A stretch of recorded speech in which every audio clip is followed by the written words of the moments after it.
이것도 우리 환자분들이 질문하는 것을 제가 답을 해드리는 과정에서 이런 질문이 있어요. 암이 1기에서 4기로 넘어가는 데까지 시간이 얼마나 걸리느냐, 이런 질문을 해서 참 아이러니한 질문이거든요. 그런데 환자들 입장에서는 할 수 있는 질문이라고 생각을 해요. 왜? 내가 1기다. 그러면 내가 만약에 나빠진다면 얼마만큼 시간이 걸릴 건가? 질문할 만한 내용인데 사실은 답은 없는 겁니다. 우리가 1기라고 하면은 어때요? 우리가 일반적으로 조기 진단에서 발견하는 걸 말하거든요. 그리고 사이즈로 따지면 한 1cm 정도의 그 사이즈를 말해요. 그런데 이게 암의 종류마다 틀리고 또 우리 암을 가지고 있는 환자의 컨디션이나 어떤 면역 상태라든지 이런 부분에 따라서 다를 수가 있고 또 어떤 치료를 했느냐에 따라서 또 다를 수도 있어요. 그래서 우리가 1기에서 4기까지 가는 과정은 어떤 딱 정해진 코스는 없다는 거죠. 그래서 이런 경우를 우리 종종 봐요.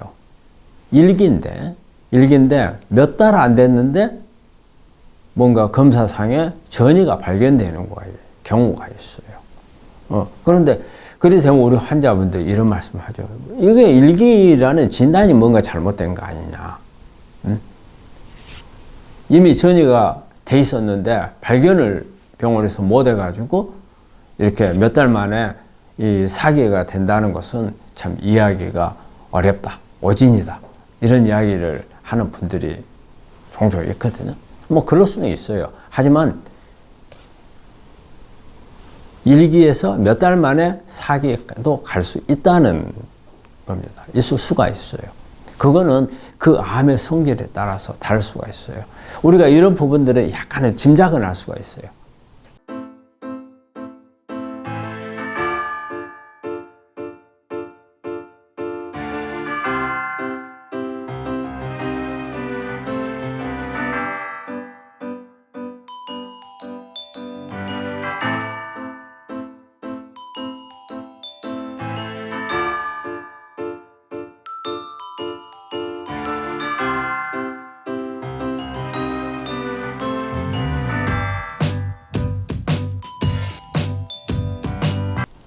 유전자 분석을 통하면은 이 유전자가 어떻느냐에 따라서 악성을 유도하는 이런 유전자들이 있거든요.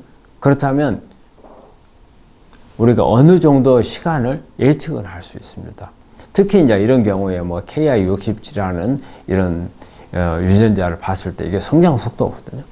그러면 이런 성장 속도가 빠른 환자의 경우는 뭐 그럴 수도 있다고 보고요. 그 다음에 재발 전이가 잘 일어날 수 있는 환경이나 그런 유전적 소인을 가지고 있는 경우가 있어요. 그것도 우리가 조직 검사를 보면은 대강 알 수가 있거든요. 이런 경우도 그럴 가능성이 있거든요. 그래서 그 다음에 또 이런 경우 있어요. 면역을 조사해보면 면역이 현저하게 떨어져 있는 분들이 있거든요. 이런 분들은 어때요? 암세포를 잘 잡지를 못하거든요. 그러면 빨리 성장을 할 수가 있다고 봐야 되거든요. 그리고 또 치료를 갖다가 이렇게 어때요? 방치하는 경우가 있어요.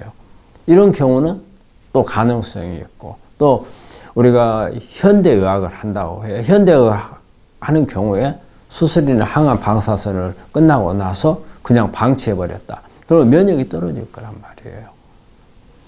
그런 그 상태에서 방치하게 되면 그만큼 좀 더 빠를 거고, 또 현대의학은 무시해버리고 자연치유만 한다고 했을 때 이 자연치유가 어떤 효과를 얻지 못했을 경우에는 바로 확 커서 빨리 진행을 할 거고, 그렇기 때문에 이 시간이라는 것은 정해진 게 없고 그 환자의 컨디션이나 그 다음에 그 환자의 암 주변의 환경이나 그 다음에 암세포가 가지고 있는 어떤 유전적 속성이나 또 치료 방법을 어떤 걸 하느냐, 이 부분이 이 환자의 만약에 나빠진다고 한다면 1기에서 4기로 갈 수 있는 기간은 그런 부분들이 전부 고려해야만이 된다.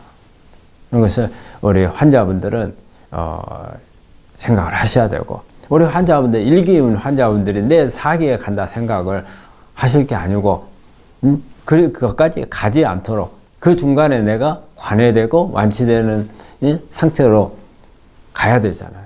그렇기 때문에 정확하게 파악을 해가지고 치료를 해서 내가 5년, 10년 후에 완치가 될 수 있는 그런 방법들을 찾으셔야 되지. 일단은 우리가 1기에서 4기로 간다는 것을, 그런 생각을 염두에 두시는 것은 별로 그렇게 좋은 것은 아닌 것 같다 생각합니다.